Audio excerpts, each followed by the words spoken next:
Hello friends, आप सभी का स्वागत है आपके अपने यूट्यूब चैनल मोटिवेशनल वाइब्स में, जहां हम आपके लिए लेकर आते हैं हर रोज़ नई प्रेरकदायक कहानियां। तो फ्रेंड्स, इससे पहले हम अपनी आज की स्टोरी स्टार्ट करें, अगर आपने मेरे चैनल को अभी तक सब्सक्राइब नहीं किया है तो प्लीज़ सब्सक्राइब कीजिए माय चैनल मोटिवेशनल वाइब्स और नीचे दिए बेल आइकन को क्लिक करना ना भूलें। इससे आपको हमारे सभी लेटेस्ट अपडेट मिलते रहेंगे। तो चलिए फ्रेंड्स, बिना देरी किए स्टार्ट करते हैं हमारी आज की स्टोरी। एक बार राजा भोज की सभा में एक व्यापारी ने प्रवेश किया।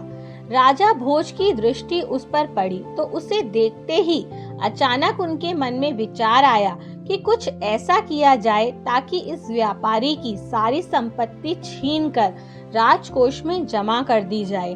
व्यापारी जब तक वहां रहा, राजा भोज के मन में रह रहकर उसकी संपत्ति को हड़प लेने का विचार आता रहा। कुछ देर बाद व्यापारी वहां से चला गया। उसके जाने के बाद राजा को अपने राज्य के ही एक निवासी के लिए ऐसे विचारों का आना बड़ा खेद लगने लगा। राजा भोज ने सोचा कि मैं तो प्रजा के साथ न्यायप्रिय रहता हूँ, आज मेरे मन में ऐसा कलुषित विचार क्यों आया है। उन्होंने अपने मंत्री को बुलाकर सारी बात बताकर समाधान पूछा। मंत्री ने कहा, इसका उत्तर देने के लिए आप मुझे कुछ समय दें। राजा मान गए।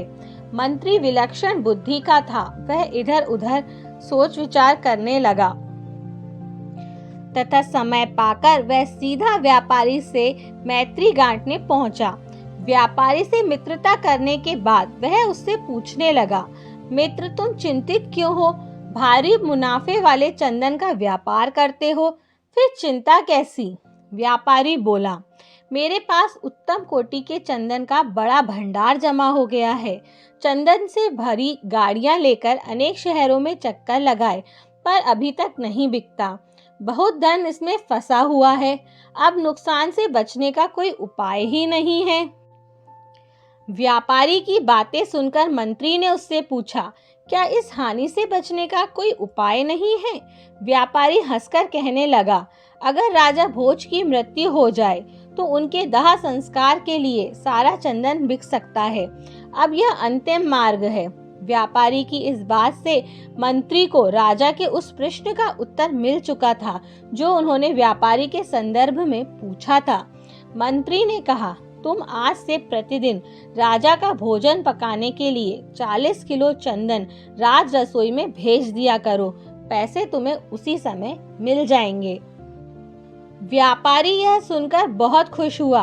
प्रतिदिन और नगद चंदन बिक्री से तो उसकी समस्या ही दूर हो गई थी। वह मन ही मन राजा के दीर्घायु होने का विचार करने लगा ताकि राजा की रसोई के लिए चंदन लंबे समय तक बेचता रहे। एक दिन राजा अपनी सभा में बैठे थे, तब वह व्यापारी दोबारा राजा के दर्शन के लिए वहां आया।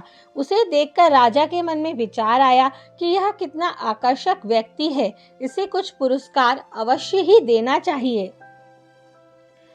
राजा ने मंत्री से कहा, यह व्यापारी जब पहली बार आया था तो उस दिन मेरे मन में कुछ बुरे भाव आए थे और तो मैंने तुमसे प्रश्न किया था। आज इसे देखकर मेरे मन के भाव बदल गए। इसे दूसरी बार देखकर मेरे मन में इतना परिवर्तन कैसे आया? मंत्री ने उत्तर देते हुए कहा, महाराज, मैं आपको दोनों प्रश्नों का उत्तर आज ही दूंगा। यह जब पहली बार आया था तब यह आपकी मृत्यु की कामना करता था। अब यह आपके लंबे जीवन की कामना करता रहता है। इसीलिए आपके मन में इसके प्रति दो तरह की भावनाओं ने जन्म लिया है। जैसी भावना अपनी होती है वैसा ही प्रतिबिंब दूसरों के मन पर पड़ने लगता है। यह एक मनोवैज्ञानिक सत्य है। हम किसी व्यक्ति का मूल्यांकन कर रहे होते हैं तो उसके मन में उपजते भावों का उस मूल्यांकन पर गहरा प्रभाव पड़ता है। फ्रेंड्स, इस कहानी से हमें शिक्षा मिलती है कि जब भी किसी से मिलें तो एक सकारात्मक सोच के साथ ही मिलें, ताकि आपके शरीर से सकारात्मक ऊर्जा निकले और वह व्यक्ति उस सकारात्मक ऊर्जा से प्रभावित होकर आसानी से आपके पक्ष में विचार करने के लिए प्रेरित हो सके, क्योंकि जैसी दृष्टि होगी वैसी सृष्टि होगी। तो फ्रेंड्स, अगर आपको हमारी आज की स्टोरी अच्छी लगी हो तो इसे ज़्यादा से ज़्यादा लाइक व शेयर करना ना भूलें। Thank you, friends.